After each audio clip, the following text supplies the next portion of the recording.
Hi friends, welcome back to my channel. నేను మీ అశ్విని. ఈరోజు మనము చిన్న పిల్లలు ఒక 6 months దాటిన పిల్లలకి రైస్ పెడతారు కదా, దానిలో ఒక వెరైటీ అనేది చూసుకుందాము. దానికోసం నేను 1/2 కప్ అయితే మినపప్పు తీసుకున్నాను. అలాగే ఒక ఫుల్ గ్లాస్ బియ్యం తీసుకున్నాను అనమాట.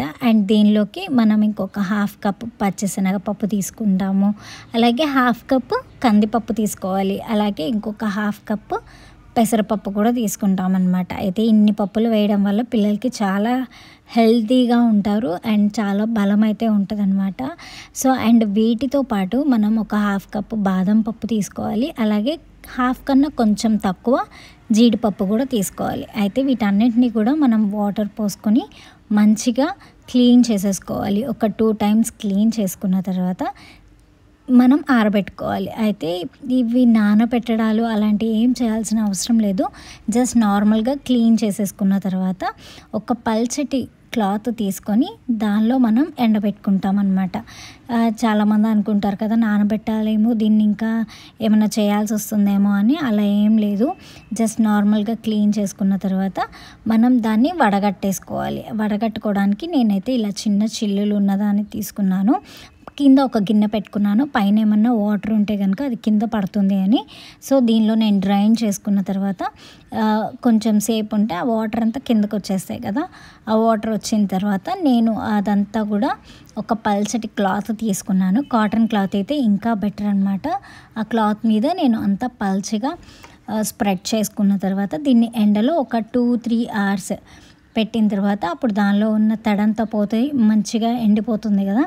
సో అందుకని ఎండబెట్టుకొని తర్వాత దాన్ని తీసుకొని మనము ఫ్రై చేసుకోవాల్సి వస్తుంది అనమాట.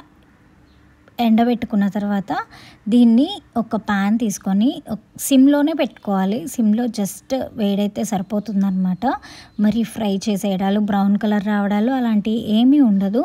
జస్ట్ నార్మల్గా మనము సిమ్లో పెట్టుకొని జస్ట్ ఒక 2 times అటు ఇటు తిప్పేసుకొని పక్కన పెట్టుకోవాలి. అయితే మీరు గమనించారో లేదో, నేను దీనిలో బాదం పప్పులు అనేవి వేయలేదు. ఈ బాదం పప్పులు సపరేట్గా తీసి పక్కన పెట్టుకున్నాను. ఎండబెట్టేటప్పుడు బాదం పప్పులు ఉంటాయి, బట్ ఫ్రై చేసుకునేటప్పుడు మాత్రం బాదం పప్పులు నేను విడిగా ఫ్రై చేసుకుంటాను. ఎందుకంటే బాదం పప్పులు కొంచెం లావుగా ఉంటాయి కాబట్టి ఆ హీట్ అనేది అంతా సరిపోతుందో లేదో అన్నట్టు నేను బాదం పప్పుల్ని విడిగా తీసుకొని ఫ్రై చేసుకున్నాను అనమాట. ఇది కూడా ఎక్కువగా ఫ్రై అవ్వాల్సిన అవసరం లేదు. జస్ట్ నార్మల్గా ఫ్రై అయితే సరిపోతుంది.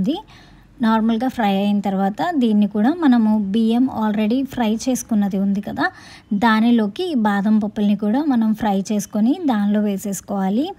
వేసుకున్న తర్వాత వాటిని మంచిగా మనం చల్లారనివ్వాలన్నమాట. ఈ బాదం పప్పులన్నీ కూడా టైం పడుతుంది, బట్ చల్లారనివ్వాలి. చల్లారిన తర్వాతే మనం మిక్సీ పట్టుకోవాలి. ఇవన్నీ కూడా మిక్సీ పట్టుకునేటప్పుడు ఏంటంటే ఇవన్నీ వేసుకున్న తర్వాత దానిలోకి ఒక పెద్ద స్పూన్ వరకు కొంచెం వాము అనేది వేసుకుంటాను. వాము అనేది కొంచెం పిల్లలకి జీర్ణానికి, దానికి డైజెషన్కి యూజ్ అవుతుంది కాబట్టి ఒక పెద్ద స్పూను వాము అనేది తీసుకున్నాను. మొత్తం కూడా మెత్తగా మిక్సీ పట్టుకున్న తర్వాత ఈ పొడిని మనం గాజు సీసాల్లో స్టోర్ చేసుకోవాలి. అండ్ ఆ పొడి కూడా మీరు ఎలాగ యూజ్ చేస్తారంటే ఒక 2 glass వాటర్ మరిగించిన తర్వాత ఒక 1 glassలో ఈ పొడిని ఒక 2 spoons 1 spoon తీసుకొని మిక్సీది దానిలో వేసేసుకోవాలి. వేసుకొని మరగబెట్టుకోవాలి. అంతే, చాలా ఈజీ. మీరు కూడా ట్రై చేయండి. ఎలా వచ్చిందో నాకు కామెంట్ సెక్షన్లో టైప్ చేయండి. Please do like, share and subscribe.